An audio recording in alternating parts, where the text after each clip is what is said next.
Voilà. Donc, Rabotai, on va démarrer le shiur aujourd'hui. Brouchim Abaïm, donc Parashat Kitissa. C'est ce qu'on va lire, si Dieu veut, ce Shabbat. Et également, dans cette Parashat Kitissa, la fameuse mitzvah de Machatzit HaShekel. On parle au début de la Parasha de cette mitzvah de Machatzit HaShekel, de donner un demi-cycle pour le Mishkan. Et ce demi-cycle que les Bnei Israël devaient donner, eh bien, devait servir au socle, au Adanim, aux 100 socles. On va voir qu'il y avait 100 socles pour le Mishkan. Donc ces prélèvements des demi-cycles, là, des demi-shkalim que les Bnei Israël ont donnés, c'était pour le Mishkan et ça devait être utilisé pour constituer les Adanim, les socles, les 100 socles du Mishkan. Alors on va démarrer aujourd'hui notre shiur et on va essayer ensemble de partager plusieurs enseignements du Khatam Sofer sur cette paracha de Kitissa.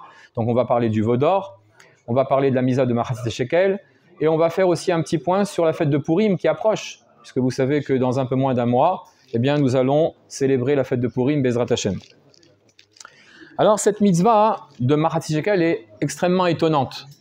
Déjà, un demi-shekel. Pourquoi un demi-shekel? Pourquoi Akadosh Baruch Hu a demandé à Moshe de dire au Bnei Israël de prélever, de donner pour le Mishkan un demi-cycle, un demi-shekel? Pourquoi pas un shekel shalem, un shekel entier? Finalement, on aime les choses entières. Lorsqu'on a par exemple une bracha à faire sur un aliment, il est mieux de faire la bracha sur quelque chose d'entier, plutôt que quelque chose de shalem, de complet, d'entier. Donc ce serait attendu, si on doit donc donner une tzedaka pour le Mishkan, eh bien c'est de donner un shekel. Pourquoi un demi-shekel? Surtout que c'est écrit dans la Gemara Shkalim, Daf Vav, que cette mitzvah de prélever un demi-shekel pour le Mishkan, c'était une kapara, ça permettait d'obtenir l'obtention, on avait donc l'obtention du chet ha'egel, de la faute du hegel. Ça aussi, il faut essayer de comprendre en quoi ce demi-cycle, ce demi-shekel que les Israéliens ils ont donné pour le Mishkan, eh bien ça fait office d'expiation pour la faute du Vaudor. Un demi-shekel, ça nous permet d'avoir la kapara, d'obtenir le pardon pour la faute du Vaudor. En quoi ce demi-cycle nous permet d'obtenir le pardon pour la faute du Vaudor, du chet ha'egel? Pourquoi pas un shekel shalem, un shekel entier? Pourquoi un demi-cycle? Et en quoi ce demi-cycle, eh bien, il nous permet d'être pardonné de cette faute capitale qui est la faute du Vaudor? Donc ça, c'est une question aussi qui est rapportée par les Mefarshim. Alors, concernant cette mitzvah de Machatzit HaShekel, on nous dit que lorsque Akadosh Baruch Hu, il a dit à Moshe d'exhorter les Bnei Israël à donner ce demi-cycle, Moshe, il avait une kushia, il avait une difficulté sur cette mitzvah. Il ne comprenait pas cette mitzvah de Machatzit HaShekel. Alors, il avait une difficulté. On va voir exactement quelle difficulté il éprouvait par rapport à cette mitzvah de Machatzit HaShekel. Et Akadosh Baruch Hu, voyant qu'il est perturbé, qu'il ne comprend pas l'objet de cette mitzvah de donner un demi-cycle, qu'est-ce que dit le Midrash? Le Midrash nous dit qu'Akadosh Baruch Hu, il a fait sortir de dessous son trône divin une pièce en feu, du dessous le trône divin, et il a dit à Moshe, Kazé itenu, c'est comme cela qu'ils devront donner le demi-shekel. C'est comme cela qu'ils devront donner le demi-cycle. Je ne comprends pas. Quelle est la difficulté que Moshe éprouve par rapport à cette mitzvah, de dire au Bnei Israël de donner un demi-cycle? Et en quoi Akadosh Baruch Hu, il lui répond, il lui dit, il fait sortir une pièce de feu de dessous son trône divin, et il dit à Moshe, Kazé itenu, c'est comme cela qu'ils donneront cette mitzvah de Machatzit HaShekel, qui feront cette mitzvah. Ça veut dire quoi, c'est comme cela?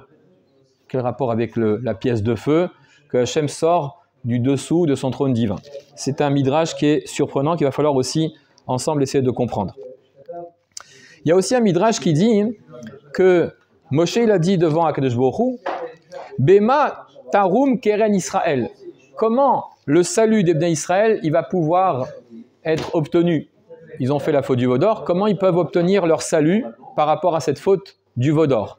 Comment on va pouvoir relever la tête des Bnei Israël? Alors Akadosh Baruch Hu il dit Bekitissa. Kitissa, lorsque tu vas recenser les Bnei Israël, c'était aussi un moyen, le demi-shekel pour recenser les Bnei Israël. Quand tu recenseras les Bnei Israël, eh bien ce demi-shekel-là servira pour le Mishkan, pour les Adanim, les socles, et également pour recenser les Bnei Israël. Donc apparemment, à travers ce kitissa, ce recensement qui s'opère avec le demi-cycle, c'est comme cela que les Bnei Israël ils vont pouvoir lever la tête. Tarum keren Israël, c'est comme ça que tu vas pouvoir lever keren, donner le salut et lever la tête de chaque Bnei Israël parce qu'ils ont fauté, et donc ils ont la tête basse, eh bien comment ils peuvent relever la tête suite à cette faute? À travers ce demi-shekel. Quelle est la compréhension de ce midrash? Ça aussi, il va falloir comprendre qu'est-ce qu'il veut nous dire ce midrash. Il y a également un rapport entre cette mitzvah de Machatzi Shekel et la fête de Purim. La Gemara dans Megillah, Daf Yud Bet, elle nous dit la chose suivante. Galouy veyadoua lifnei mi she'amar ve'haya olam. Il est connu, dévoilé devant Akadosh Baruch Hu qui a créé le monde, que Atid, que dans le futur, dans l'histoire, Aman, qu'est-ce qu'il va faire? Il va prendre 10 000 talents d'argent, il va les présenter à Achashverosh et lui dire, voilà, je te donne 10 000 talents d'argent, laisse-moi, avec ces 10 000 talents d'argent, faire ce que je veux des Bnei Israël. Il lui tend comme ça 10 000 talents d'argent, il dit, voilà, c'est la manière dont je peux acheter les Bnei Israël, et il veut à travers ça avoir main basse sur les Bnei Israël, à travers ces 10 000 talents d'argent qu'il tend à Achashverosh. Ça, Akadosh Baruch Hu, il a vu. Akadosh Baruch Hu, il est au-dessus du temps et de l'espace, il connaît toute l'histoire du monde, et il voit que Haman va s'apprêter à donner 10 000 talents d'argent à Achashverosh pour faire main basse, pour éliminer le cas Israël. Alors qu'est-ce qu'il fait Akadosh Baruch Hu? Il y a un principe qui dit Magdim refoua la maka, mieux vaut prévenir que guérir. Hachem, il a déjà le remède avant d'administrer un coup.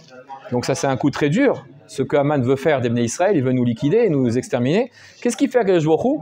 Il prévoit à l'avance le remède à la xéra de Haman, au décret de Haman. Et qu'est-ce qu'il nous demande à nous? Il nous demande de donner un demi-shekel. Le demi-shekel qu'il a demandé aux Bnei Israël de donner pour le Mishkan. Et chaque année, nous aussi, vous savez que lorsqu'arrive le mois de Hadar, eh bien, Mashmiaim al-Ashkalim, il y a une mitzvah de donner un demi-shekel.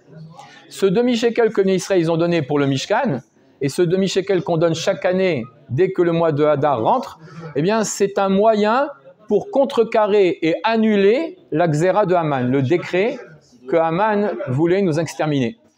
Alors, on va essayer de comprendre en quoi le demi-shekel que les Bnei Israël ont donné pour le Mishkan, eh bien, ça permet d'annuler par avance, la xéra funeste de Haman. Ça aussi, on va essayer de comprendre.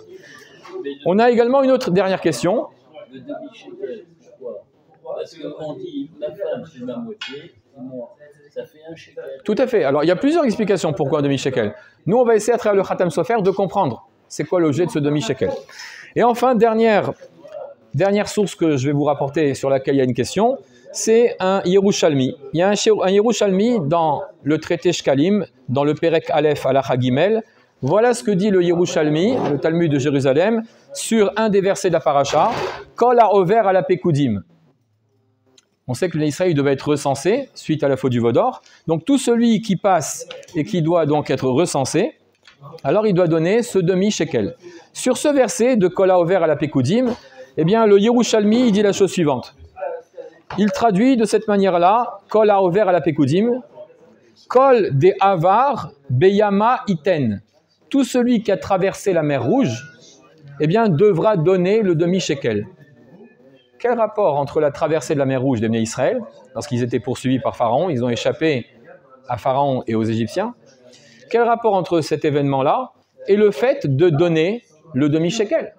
Parce qu'on a traversé la mer Rouge, c'est ça qui fait et qui implique qu'on a une mitzvah de donner un demi-shekel. Quel rapport? Même les enfants, ils ont passé.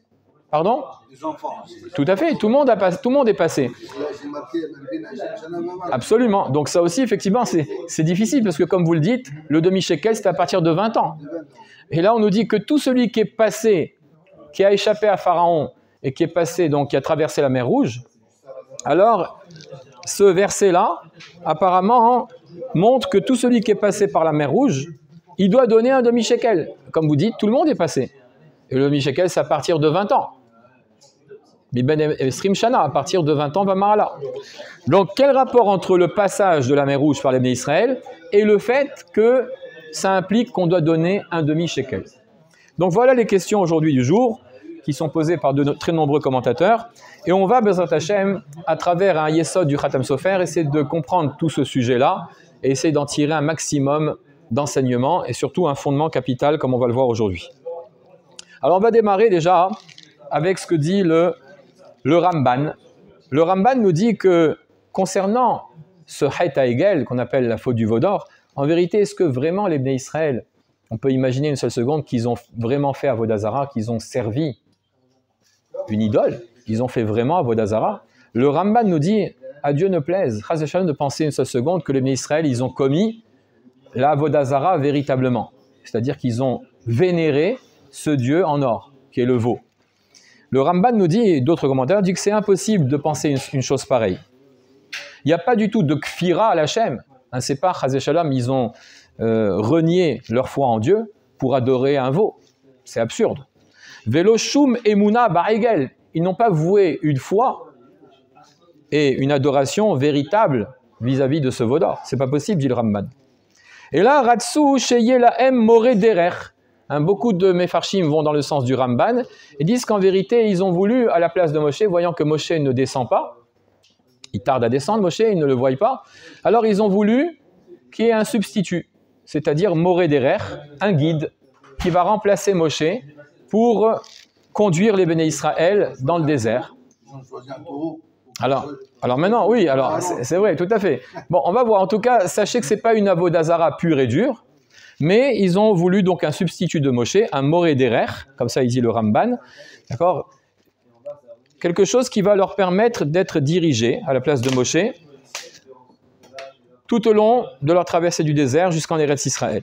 Malgré tout, ils ont transgressé un verset de la Torah. C'est écrit « Lo ta'aselecha pesel ». Dans la paracha de Yitro, c'est écrit que tu ne feras pas pour toi, eh bien, pesel, c'est-à-dire une idole.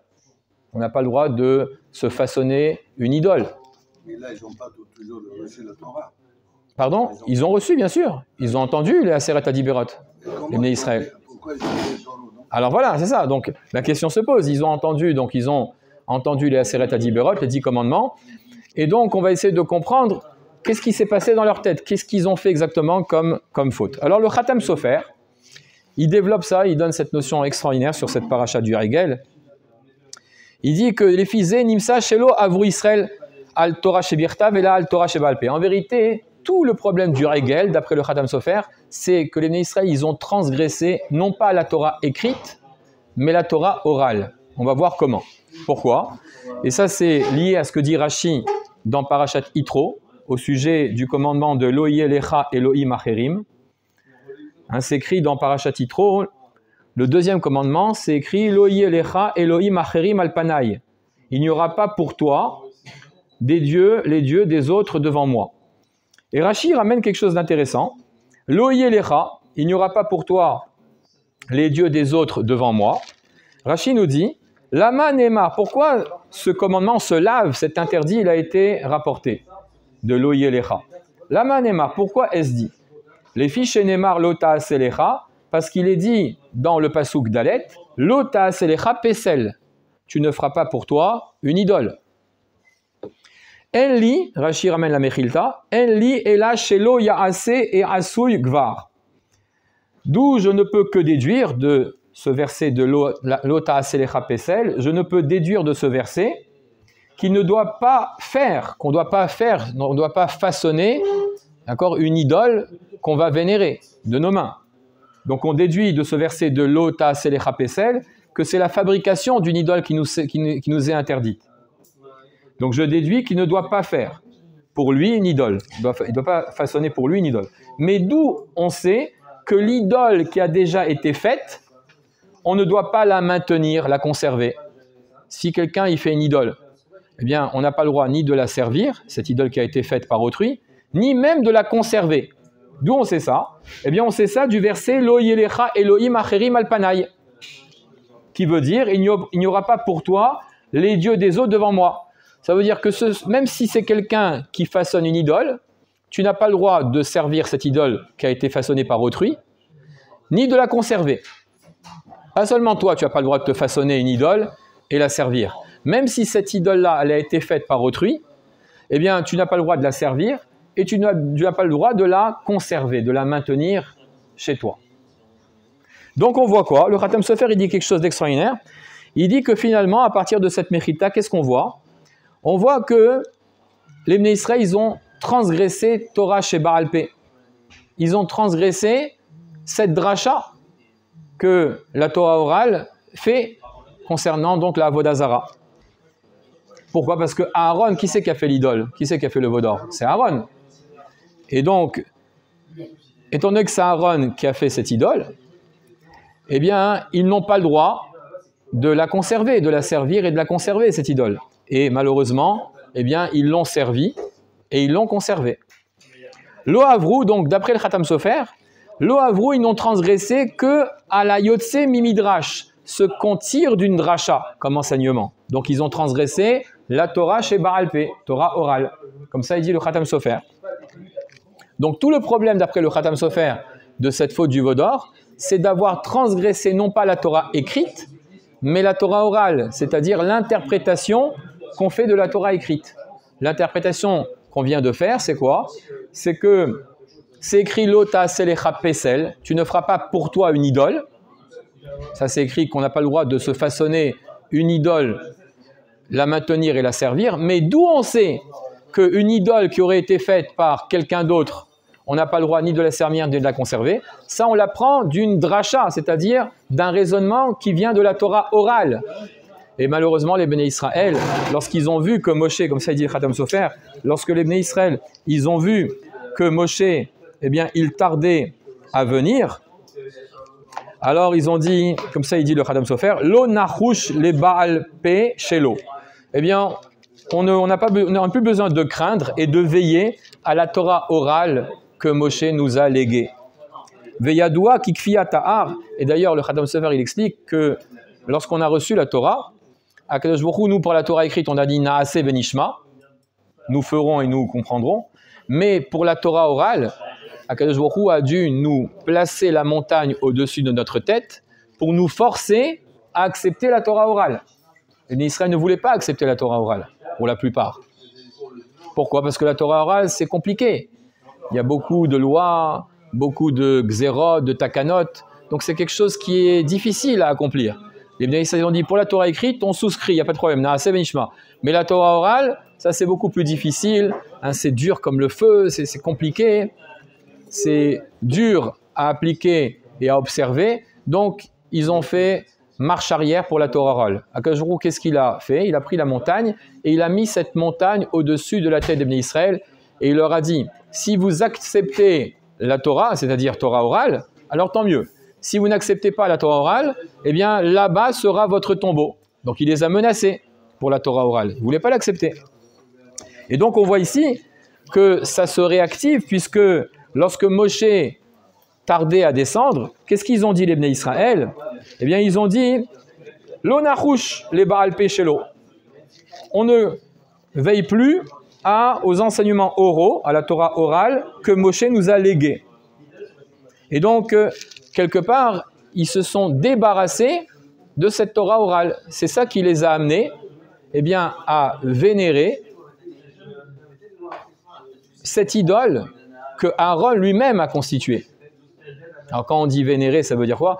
Ça ne veut pas dire, il ne faut pas pour autant dire qu'ils ont vraiment fait Avodah Zara. On a dit, comme le Rambam le précise, ils ont cherché un remplaçant de Moshe Rabbeinu. Donc c'est pas, Chas v'Shalom, ils ont renié Dieu. Ils ont cherché un remplaçant. Mais le problème, il est quoi? Il est que cette Torah orale, ils l'ont bafouée. Puisqu'on a appris de Loï Elecha Elohim Acherim, tu n'auras pas d'autre Dieu, que même un Dieu ou une idole qui aurait été fait par autrui, eh bien, cette idole faite par autrui, on ne doit ni la servir, ni la conserver, ni vouer un respect ou accorder un crédit à cette idole-là. Et les Israéliens, ils ont accordé ce crédit, puisqu'ils ont dit, ce veau-là, c'est le remplaçant de Moshe, il va nous guider dans le désert. Et en plus, ce n'est pas nous qui l'avons fait, c'est Aaron. Donc, il n'y a pas de problème que... Ah, si, ils ont donné l'or à Aaron, d'accord, c'est lui qui a pris... Donc c'est par l'entremise de Aaron. Oui, mais c'est par l'entremise de Aaron que ça s'est fait. S'il n'y avait pas eu Aaron, eh bien les Bnei Israël... Voilà, donc si vous voulez, cet or-là, ce n'est pas eux-mêmes qui l'ont fait, c'est par l'entremise, par le biais de Aaron que c'est sorti. Donc pour eux, il n'y a pas de problème, puisque on vient d'expliquer ici que les Bnei Israël, lo nachouch, c'est comme il dit le Khatam Sofer, lo nachouch les Baal Pé shelo. Donc ça, c'est ce que le Khatam Sofer nous explique, que tout le problème de la faute du veau d'or, c'est la transgression, non pas de la Torah écrite, mais de la Torah orale. Alors à travers ça, à travers ce Khatam Sofer, on peut comprendre pourquoi il a demandé au Bnei Israël de prendre Machatzit shekel et pas un shekel entier. Pourquoi? Parce que Machatzit, ça veut dire la moitié d'un shekel. Et les Bnei Israël, ils ont transgressé la moitié de la Torah. Pourquoi? Parce que la Torah est constituée de Torah écrite, Torah Shebirtav, et Torah Sheba'al Peh. Les Bnei Israël, eh bien, ils ont transgressé et bafoué la Torah orale, la moitié.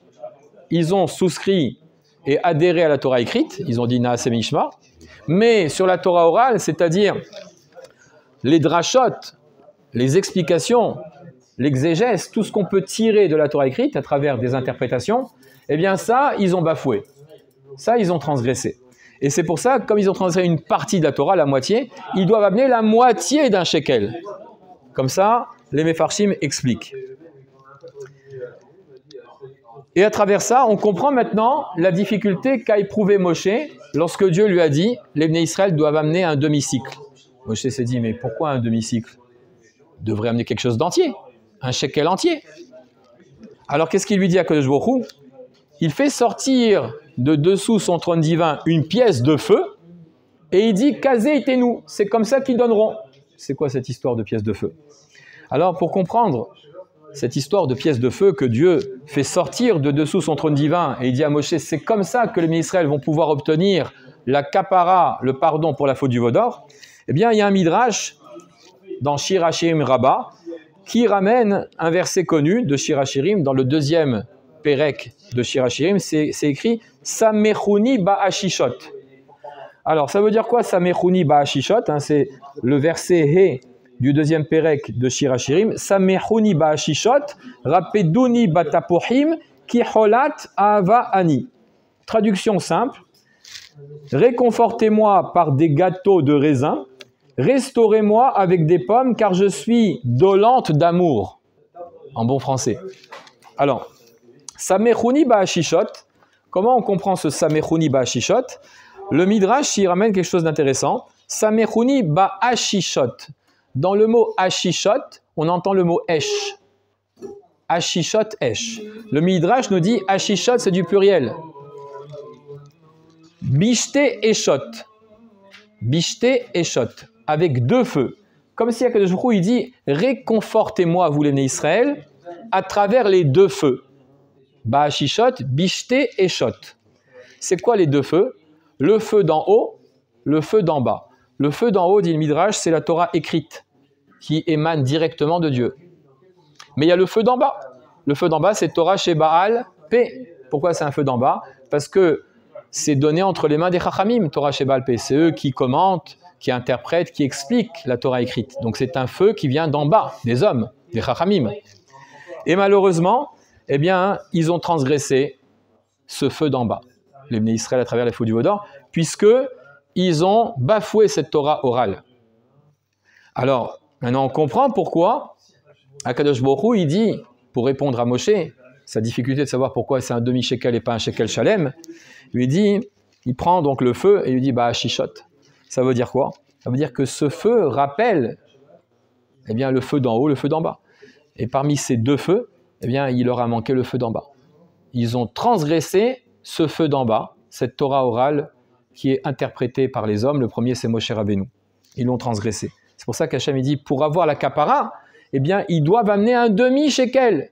Maintenant, ce demi-shekel, il fait référence à ce feu, parmi les deux feux, d'en bas. C'est la moitié.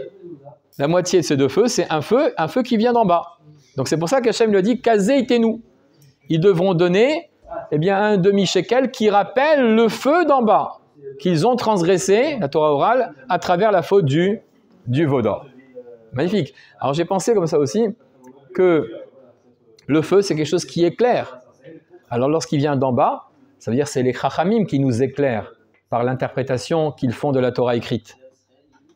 Et vous savez qu'un feu, eh bien, il doit s'entretenir, un feu. Et la Torah orale s'entretient par toutes les drashot des Chachamim. Et donc c'est malheureusement ça qu'ils ont transgressé, à travers donc la faute du veau d'or, tel que le Khatam Sofer nous l'a rapporté. Alors maintenant, on peut arriver à comprendre quelque chose très important que le Khatam Sofer ramène ici. Il dit dans cette paracha, on a dit que ce Machatzit Shekel devait servir pourquoi? Pourquoi il sert le Machatzit Shekel? Pour constituer à partir de lui les Adanim. Les Adanim, ça veut dire les socles du Mishkan. Il y en avait 100, il y avait 100 socles pour le Mishkan. Alors quel rapport entre les 100 socles du Mishkan et le Machatzit Shekel? Alors le Khatam Sofer, il ramène et il dit, dans cette paracha, donc il y a cette Troumat à Adanim, que les Bnei Israël, eh bien, ils ont participé à travers leur demi-cycle, et il est connu que ces 100 Adanim, ces 100 socles, dit le Khatam Sofer, sont à mettre en parallèle avec les 100 brachot qu'on fait chaque jour. Vous savez que chaque jour, nous avons une misa de faire 100 brachot.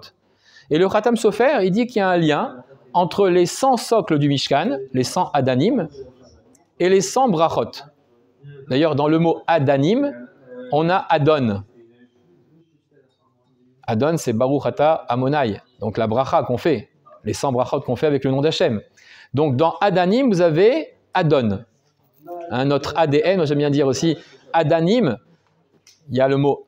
Donc Adon, ADN, notre ADN, c'est quoi? Eh bien c'est les 100 brachot, c'est les louanges qu'on fait à Hachem. Ça doit constituer notre ADN, ça. Ce qui constitue notre ADN, le socle, la base d'un juif, c'est quoi? C'est d'être modé, de remercier Hachem pour tout ce qu'il nous a donné. Et ça se traduit et ça s'opère à travers les 100 brachot quotidiennes qu'on doit faire chaque jour. Alors on va essayer de comprendre quel est le lien. Alors le lien, le Khatam Sofer l'explique comme ça. Il dit que de la même manière qu'on ne peut pas imaginer comprendre la Torah écrite sans la Torah orale, hein, pour comprendre la Torah écrite, il faut absolument la Torah orale, il faut la Mishnah, il faut la Gemara, il faut les interprétations des Chachamim. Sans ça, eh bien, la Torah écrite est incompréhensible. C'est pour ça que le Tanakh, la Bible, eh bien, si vous mettez ça entre les mains d'un non-juif et vous dites « explique-moi ce qui est écrit dans la Torah », étant donné qu'il n'a pas la Torah orale, alors ça devient automatiquement de la critique biblique. Ça veut dire que ça n'a aucun sens, ça n'a ni queue ni tête. La Torah écrite n'a ni queue ni tête si elle n'est pas éclairée par la Torah orale. Donc, Akadosh Baruch Hu, d'ailleurs, c'est écrit dans Masechet Gittin qu'il n'a contracté une alliance avec nous, les Bnei Israël, que à travers la Torah orale. C'est la Torah orale qui fait que vraiment on est lié, on est allié avec Akadosh Baruch Hu. C'est pas la Torah écrite. Parce que la Torah écrite, hein, l'Ancien Testament, les Goïm, ils l'ont aussi, l'Ancien Testament. Ils ont le Tanakh, mais est-ce qu'ils comprennent quelque chose à la Torah écrite? Ils n'ont pas la Gemara, ils n'ont pas la Mishnah, ils n'ont pas les commentaires des Chachamim pour comprendre et donner toute sa lumière et toute sa compréhension à la Torah écrite. Donc, la Torah écrite sans la Torah orale, on ne peut rien comprendre. C'est exactement la même chose. Sans les socles, les 100 socles du Mishkan, est-ce que le Mishkan peut tenir sans les socles? Est-ce que les poutres du Mishkan, qui constituent l'ossature et la structure du Mishkan, est-ce que ça peut tenir sans les socles? Est-ce que les Kerachim peuvent tenir sans les socles? Non. Les socles, c'est la base. De la même manière que la base de la Torah écrite, ce qui permet à la Torah écrite de tenir, d'être comprise, c'est la Torah orale, eh bien les poutres et toute l'ossature du Mishkan ne peut tenir que grâce à ces Adanim, à ces socles. C'est ça le parallèle qu'on fait entre les Adanim et la Torah orale. Maintenant, quel rapport avec les brachot? Alors ça, c'est extraordinaire ce qu'il dit Khatam Sofer. Il dit que les 100 brachot, elles ont un pouvoir extraordinaire. Et on le voit dans le Midrash Rabbah, dans Bamidbar Rabbah, dans le Perek Yutret, dans le Siman Kaf Aleph. Là-bas, hein, le Midrash, il dit qu'à l'époque de David Améler, il y a une époque durant laquelle David y vivait, où malheureusement, chaque jour, pendant un certain temps, il y avait 100 personnes qui mouraient chaque jour. 100 personnes qui mouraient. Il y avait une épidémie terrible qui sévissait en Eretz Israël et qui décimait 100 personnes par jour. Pendant un certain temps, je ne sais pas combien de temps ça a duré, des mois, je ne vais pas préciser. David, il a su ça et il a institué les 100 brachot. Il a remis au goût du jour cette mitzvah qui existait avant mais qui malheureusement eh bien, était tombé un petit peu en désuétude, de faire 100 brachot par jour. Lorsque David Améler, il a mis en place cette takana, de faire 100 brachot par jour, eh bien, l'épidémie s'est arrêtée. Baruch Hashem, les Bnei Israël se sont attelés à cette tâche de louer Hashem avec Kavana, 100 brachot par jour. Ça a arrêté l'épidémie qui sévissait et qui tuait 100 personnes par jour. Maintenant, c'est écrit, c'est rapporté comme ça par le Noam Megadim, c'est un sefer de Chassidut. Il dit qu'il y a un principe connu, que Srar Mitzvah Bay Alma Leka. Ça veut dire quoi? Vous savez que pour la plupart des mitzvot qu'on fait, le salaire, il est après 120 ans. Le salaire des mitzvot n'est pas de ce monde, pour la plupart des mitzvot, c'est après 120 ans. Ça, c'est pour la plupart des mitzvot. Malgré tout, il y a des mitzvot que si on les fait, eh bien, nous avons une récompense d'ores et déjà dans ce monde. On a bien sûr une très grande et infinie récompense après 120 ans, mais on a déjà une récompense dans ce monde pour certaines mitzvot. Lesquelles? Les mitzvot midérabanan, les mitzvot qui ont été imposés par les chachamim. Si on les accomplit, nous avons une récompense dans ce monde, déjà dans ce monde. Alors maintenant, on comprend le fait que quoi? Que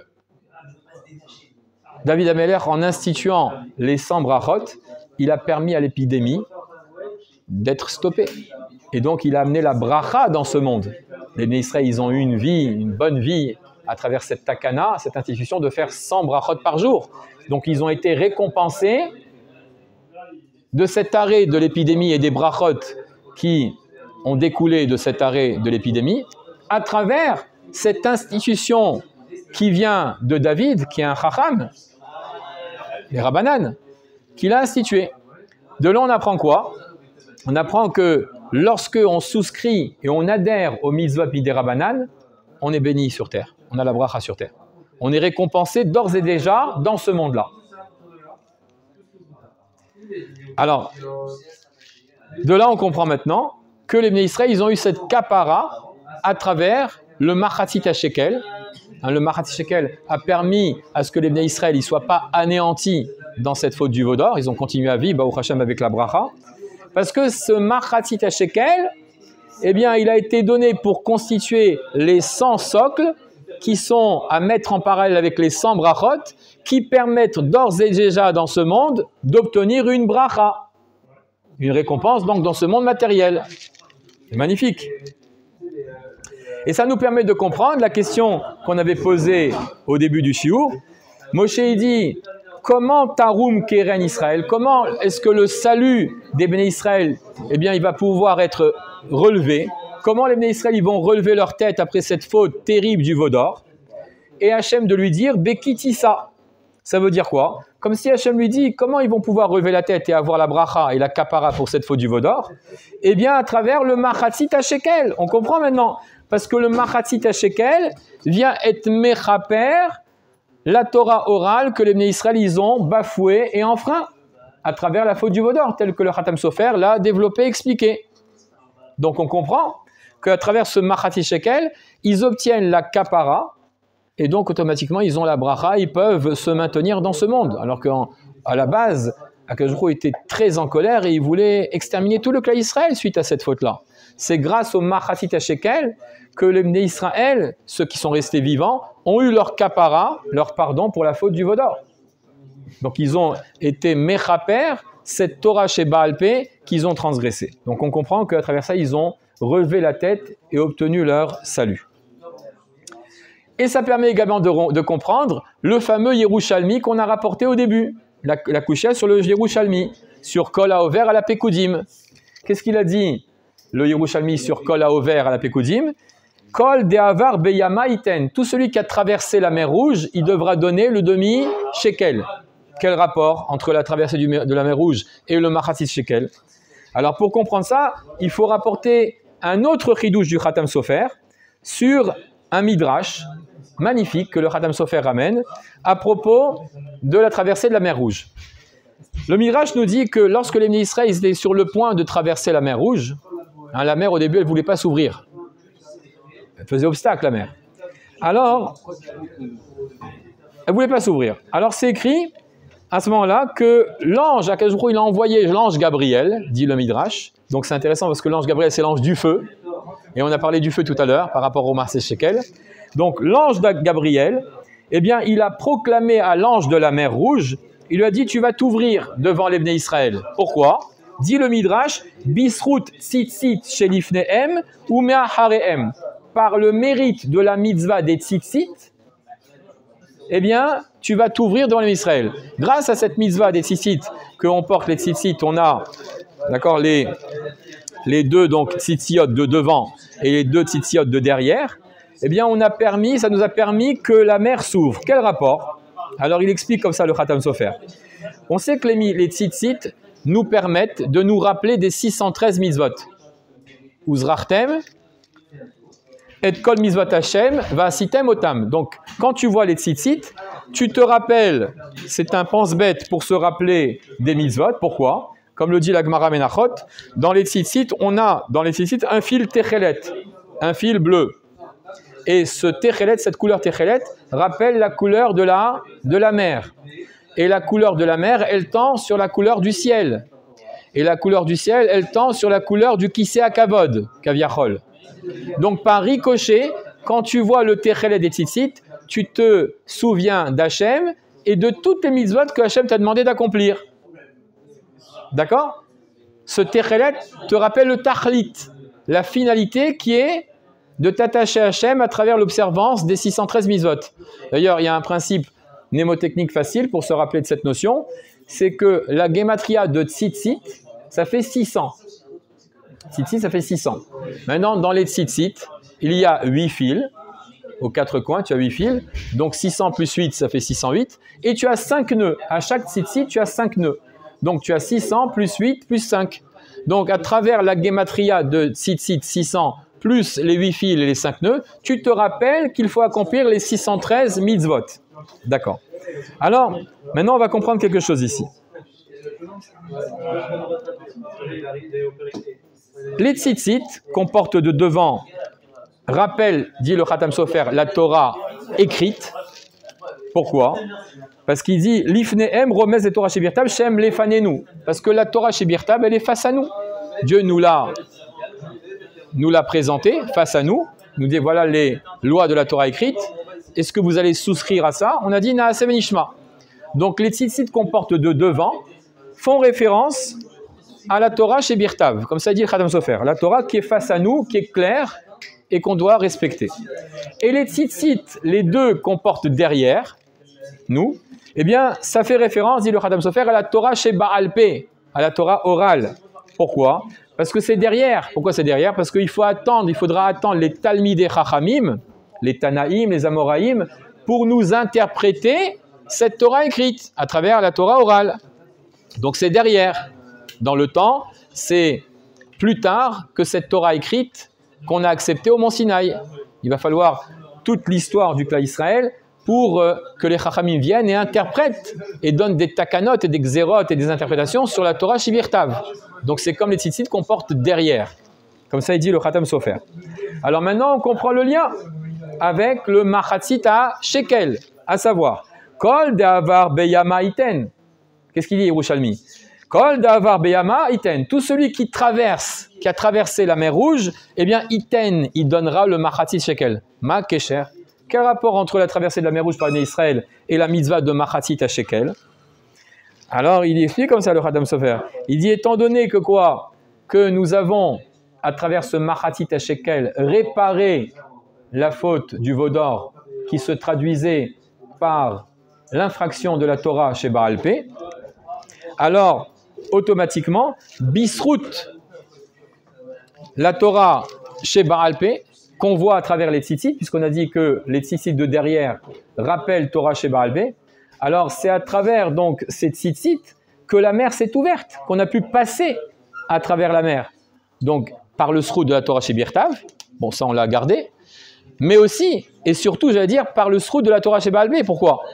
Parce que le Khatam Sofer explique que c'est bien de passer, mais il faut maintenant que les ennemis qui sont derrière nous, il faut que la mer se referme sur eux et les noie. Donc, lorsque la mer s'est ouverte elle s'est ouverte devant nous, on va dire, par le biais de la mitzvah des tzitzit qu'on porte face à nous, les deux. Et lorsqu'elle s'est refermée sur les Égyptiens et a noyé Pharaon et son armée, c'est bisrout les tzitzit qu'on porte derrière. La mer s'est refermée derrière nous sur Pharaon et son armée. Et les tzitzit de derrière, ça fait référence à quoi? La Torah chez Baal P.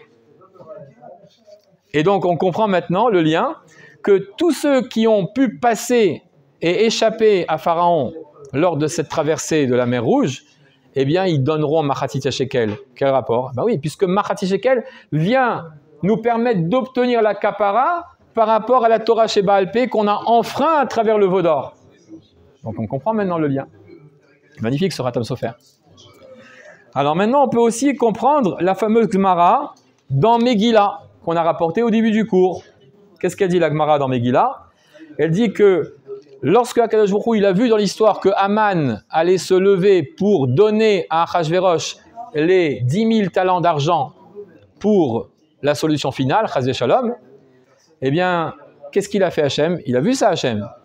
Il a été Magdim Refoua Lamaka. Il a demandé au Bnei Israël de donner un demi-shekel. Dès que Nichnas le mois de Hadar, dès que rentre le mois de Hadar, eh bien, on doit donner le demi-shekel.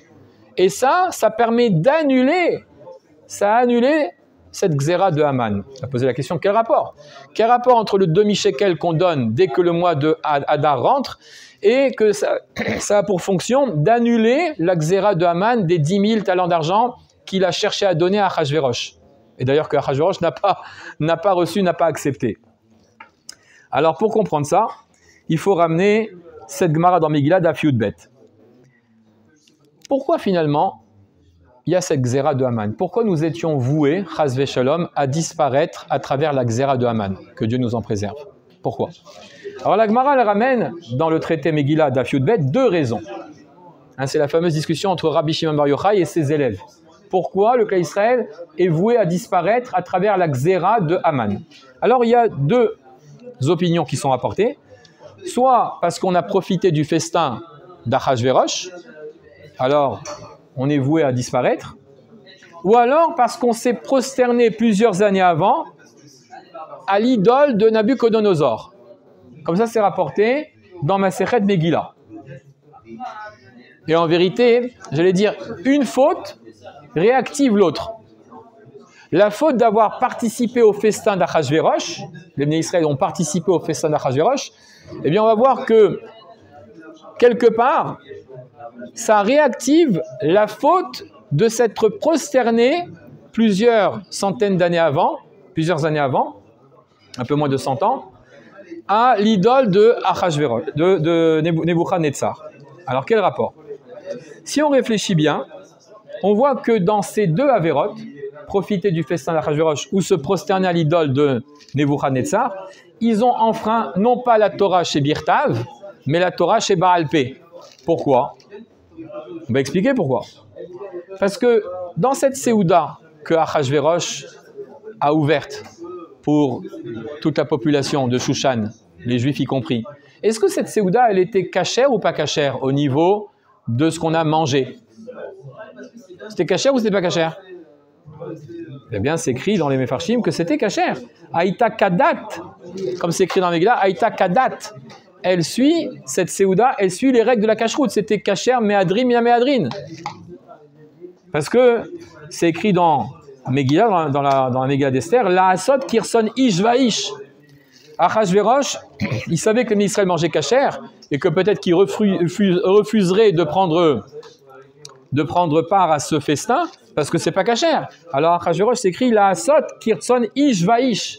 Il a fait en sorte que, eh bien, on suive la volonté de chacun. Si un bel Israël veut manger cachère dans cette Séouda, il n'y a aucun problème, il peut manger cachère.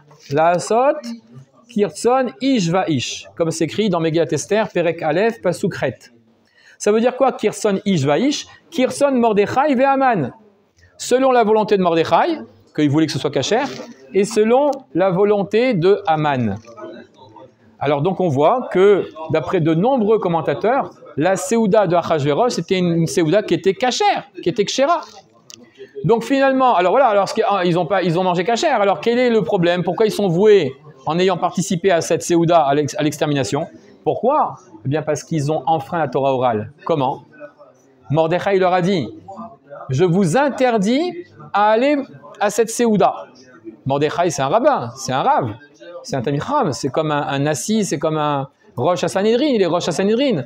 Donc on doit écouter les paroles de nos Chachamim. Donc si quelqu'un il n'écoute pas les paroles des Chachamim, c'est comme s'il transgresse la Torah orale. Donc on voit que parce qu'ils n'ont pas écouté Mordechai, ils ont outrepassé la parole de Mordechai qui leur a interdit d'aller participer à ce festin. Ils ont été voués à l'extermination, chas v'shalom. Donc ils ont transgressé Torah chez Baal Pé, comme le ramène le Khatam Sofer. Maintenant regardez, lorsque plusieurs années avant, ils se sont prosternés au Tselem de Nebuchadnezzar, est-ce que vraiment ils ont fait Avodah Zara Pshuto Kemashmao ou pas, les Bnei Israël, quand ils se sont prosternés au Tselem de Nebuchadnezzar? C'est écrit non. C'est écrit que non. Pourquoi? Parce que Tosfot ramène, dans Maseret Ktuvot d'Aflamet Gimel, Dibur Amatril Ilmalé, il dit que ce Tselem, n'était pas une idole en vérité. Nebuchadnezzar, il n'a pas placé une idole devant laquelle tout le monde devait se prosterner. Il dit, ce Tselem, lo haya avodat kochavim mamash. C'était pas une vraie idolâtrie, une statue à laquelle il fallait se prosterner. C'était quoi alors? Dit Tosfot, et là, haya asu lirvod ameler. C'était quelque chose qui avait été fait pour la gloire du roi, comme une icône qui représente le roi Nebuchadnezzar. Mais ce n'était pas une avodah zara mamash. Comme ça, il ramène Tosfot dans Ktuvot. Ve'afal pichen, et malgré tout, ayalahem, les kadesh shem shamaim, qu'est-ce qu'on leur reproche alors? On leur reproche de ne pas avoir été mekadesh shem shamaim. Ils se sont prosternés, même s'ils n'ont pas fait vraiment avodah zara, ils auraient dû faire kiddush Hashem et ne pas, adhérer à cette icône qui représente Nabucodonosor, qui n'est pas vraiment une avodah zara.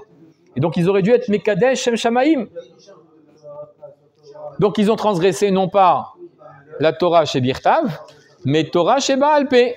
Là encore une fois, c'est uniquement un issour, ils ont commis un issour midera banan, Torah chez Baal Pé. Donc on voit que dans ces deux situations, le fait de participer, de profiter de ce festin d'Achashverosh, ils ont transgressé, ils ont outrepassé les paroles de Mordechai, donc ils ont transgressé Torah chez Baal Pé, et plusieurs années avant, lorsqu'ils se sont prosternés au Tselem, ce n'était pas vraiment une idole, ils n'ont pas fait vraiment d'Azara, ils ont transgressé Torah chez Baal Pé aussi, Issour Midera Banan. Donc encore une fois, on voit que le problème, il est encore que les Israël ont transgressé la Torah orale. C'est ça le problème. Et là, on peut arriver à comprendre quelque chose. Le fameux épisode, lorsque Hachem il a mis la montagne au-dessus de la tête des Béné Israël, Kafale marqué Gigit, ils avaient dit, certes, Naase Benishma, sur la Torah chez Birtav, la Torah écrite, mais à Kadosh Baruch Hu, il a pris la montagne, il leur a mis au-dessus de leur tête. Il leur a dit, il faut adhérer et accepter la Torah orale. Les Israël, ils ont été menacés. Au début, ils ne voulaient pas. Il a fallu faire pression pour qu'ils acceptent. Maintenant, qu'est-ce qui s'est passé? Donc, ils ont accepté la Torah orale sous la pression, sous la contrainte. C'est bien ou c'est pas bien? Ils ont accepté la Torah orale sous la contrainte. Est-ce que c'est bien d'accepter la Torah orale sous la contrainte? Est-ce que c'est bien? Non, c'est pas bien. C'est pas bien. Mais, il a fallu attendre l'événement de Purim pour qu'ils acceptent ce qu'ils avaient accepté sous la contrainte, ils vont l'accepter avec amour par rapport aux miracles qui ont suivi l'histoire de Purim.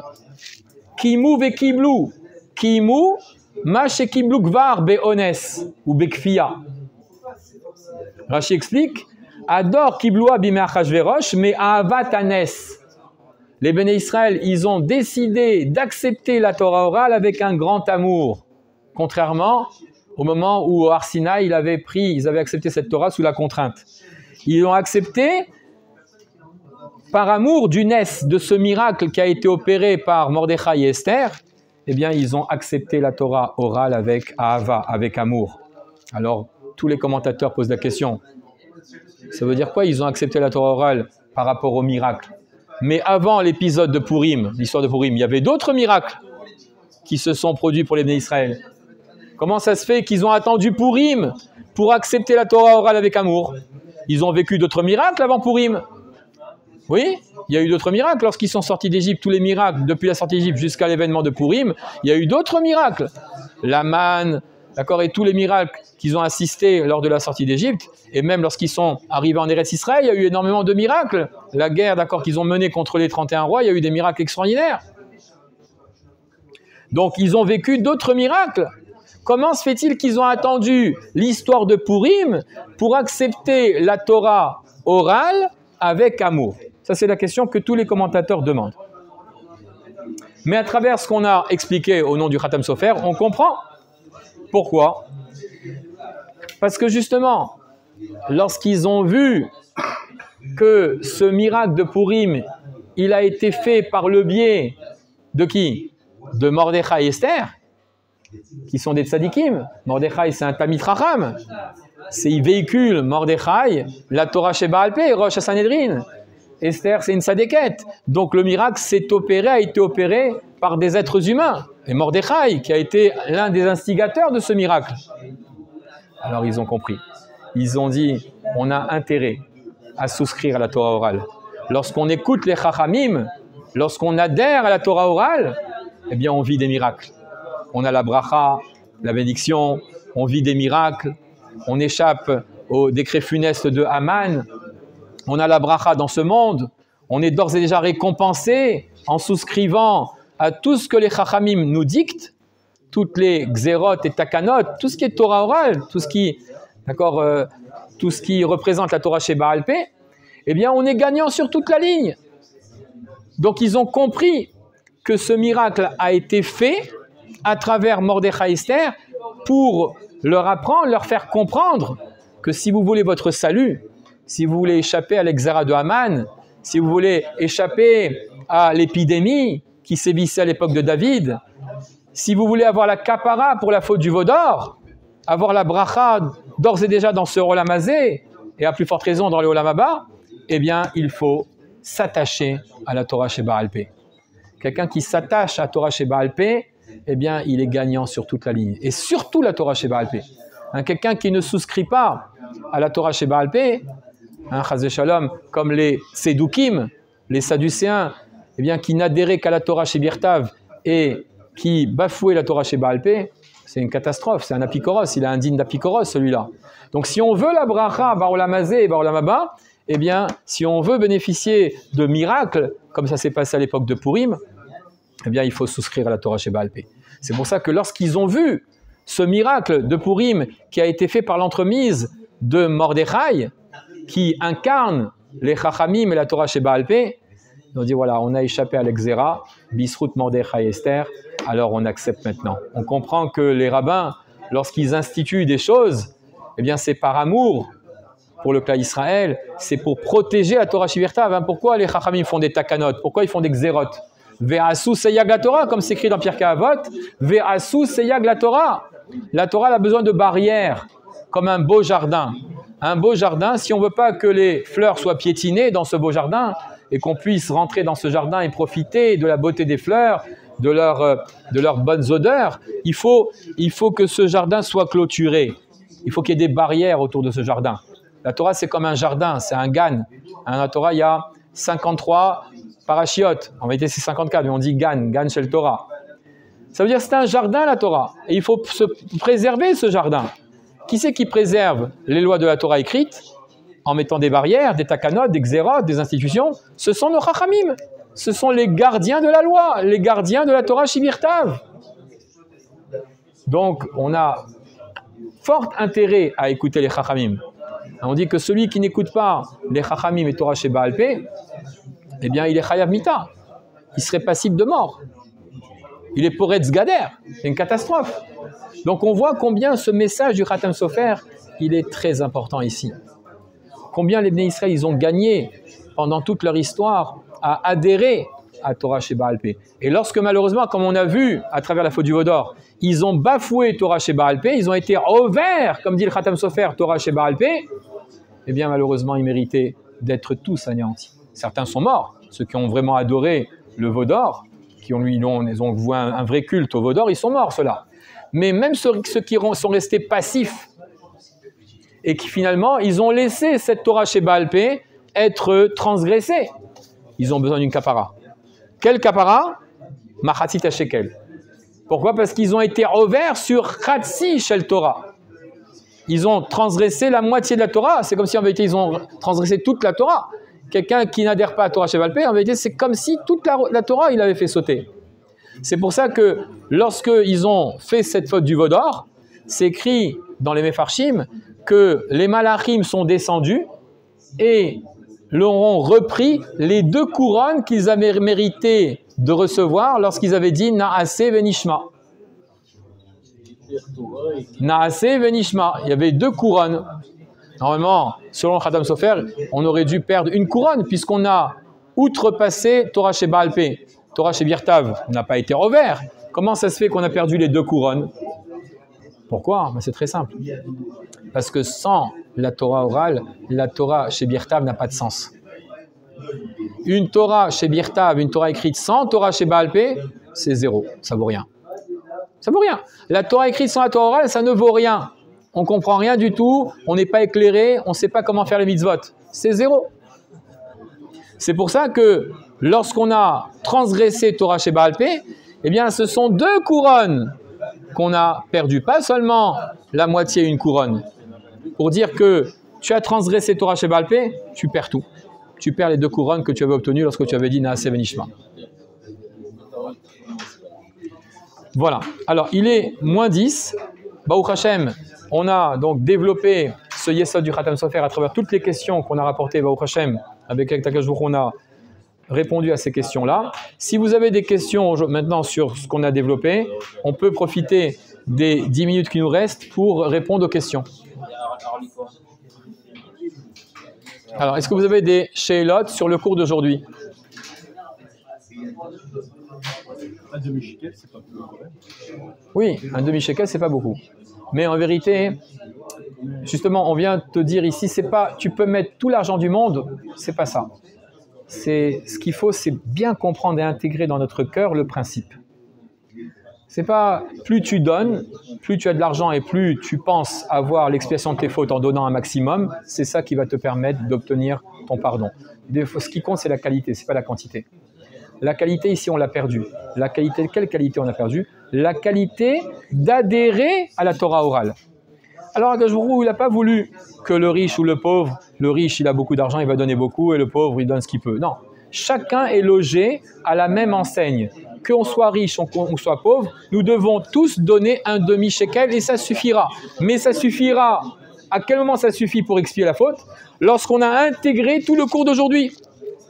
Lorsque le ministre Israël donnait ce demi-cycle, il le donnait avec flamme, avec cœur, et ils ont compris ce qu'ils ont altéré par leur faute, c'est-à-dire ce principe de Torah chez Baal Pé.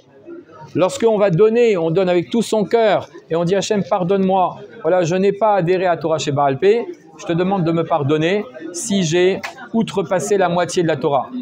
Mais j'expliquais que cette moitié, sur Torah chez Birtav, Torah chez Baal Pé, c'est comme si on avait en vérité tout annulé.